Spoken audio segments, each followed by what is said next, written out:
ben ritrovati. Oggi parliamo di Esterbrook, un marchio americano che ha fatto la storia anche della penna stilografica, magari poi non così conosciuto al grande pubblico, perlomeno nel nostro paese.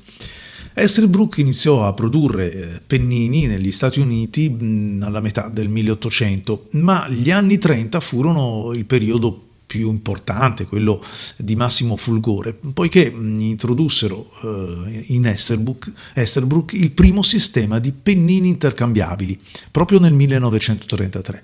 Ottimi pennini, ancora oggi troviamo dei pennini vintage di assoluto rilievo.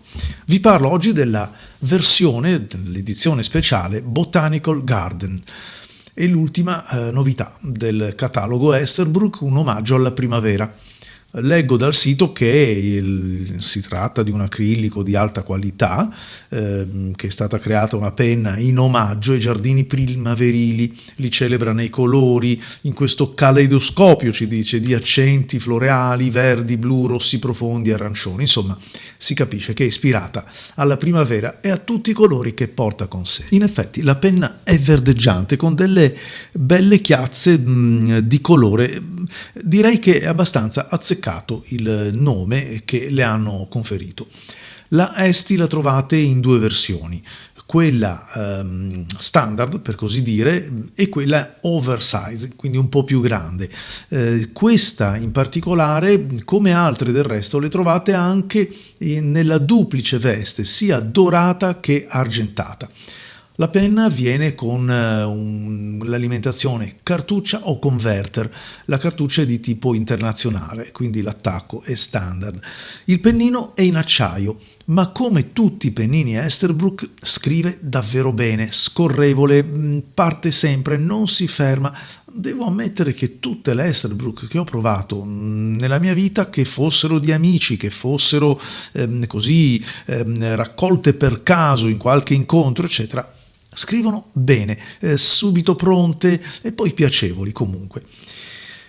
Esiste anche la possibilità di dotare queste penne stilografiche con dei pennini che alcuni Nib Master selezionati da Esterbrook caratterizzano, per esempio con una finitura journalier, con quella scribe che vi ho già presentato e vi farò vedere anche in questo video, insieme alla needle point e anche all'ultima arrivata, la Teco o Techo Nib, a seconda di come viene pronunciato. Il cappuccio è un po' particolare, è un cappuccio che va pressato e quindi ha una tenuta un po' diversa da quegli altri ai quali siamo abituati, quindi l'azione è duplice, bisogna premere e svitare, un po' come per il cappuccio di alcuni medicinali. Esterbrook ha un ricco catalogo, perché non ci sono soltanto le penne, ci sono astucci, taccuini, anche gli inchiostri e anche degli inchiostri shimmery, fra l'altro. Tutto sembra un po' orientato, pennino inchiostro, verso la scorrevolezza e lo vedremo durante la prova. Ci sono anche degli accessori come per esempio questa farfalla oppure l'ape che servono o da fermacarte o per la scrivania o per tenere aperte le pagine di un libro o anche del nostro quaderno sul quale scrivere. Ed allora, a proposito di scrivere, come scrive questa penna? Scrive molto bene, il pennino è un pennino medio, quindi diciamo che tutto è configurato verso la scorrevolezza, la facilità d'uso. Un pennino che ha un tratto abbastanza normale nel segmento dei pennini medi europei, anche se questo è americano, però lo consideriamo un pochettino vicino a quello che può essere un pennino Lamy, un pennino Kaweco, forse un pochettino, dico appena, ristretto rispetto a un Pelikan, ma comunque quella è un po' la taglia. Gli inchiostri aiutano magari a smagrire un pochettino il tratto oppure viceversa anche ad allargarlo. Comunque, insomma, scorrevolezza, facilità d'uso. La penna è ben bilanciata, anche perché comunque non ci sono meccanismi che possano spostare un pochettino il baricentro verso la coda, e anche comunque il converter è un converter che non è particolarmente pesante, non fa uso di metallo al punto da spostare, diciamo, il peso un pochettino più indietro, e quindi la vita è comoda a bordo, l'impugnatura è buona, insomma è una penna che si lascia scrivere con assoluta piacevolezza. Un pennino medio di quelli che comunque mi piacciono abbastanza. Non sono un appassionato di questa gradazione, però qui ho trovato un pennino con il quale si può convivere anche per chi come me apprezza invece più il tratto fine.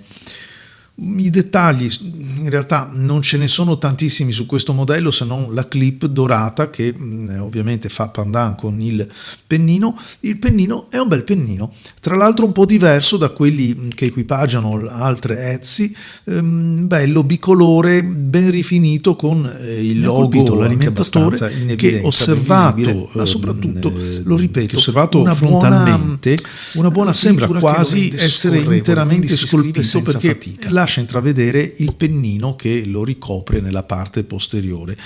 Un alimentatore che evidentemente funziona bene, fa il suo dovere, perché la penna non mi ha mai dato, ma né questa né le altre che ho e che ho avuto anche per lungo tempo, non ha mai dato problemi di false partenze, di essiccazione dell'inchiostro, di salti di tratto, e questo è il minimo che si chiede ad una penna, ma non sempre le penne riescono ad assolvere appieno i loro compiti.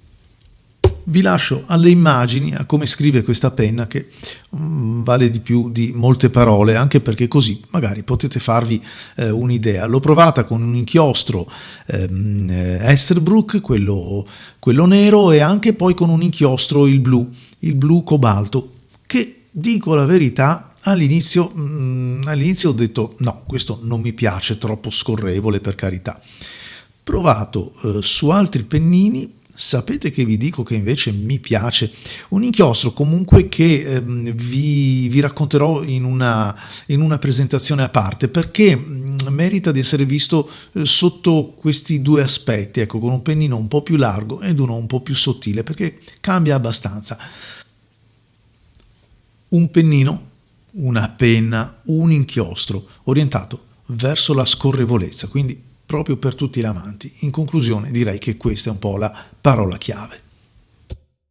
Vi lascio quindi alle immagini e ovviamente l'appuntamento è ai prossimi video. Ciao a tutti e grazie.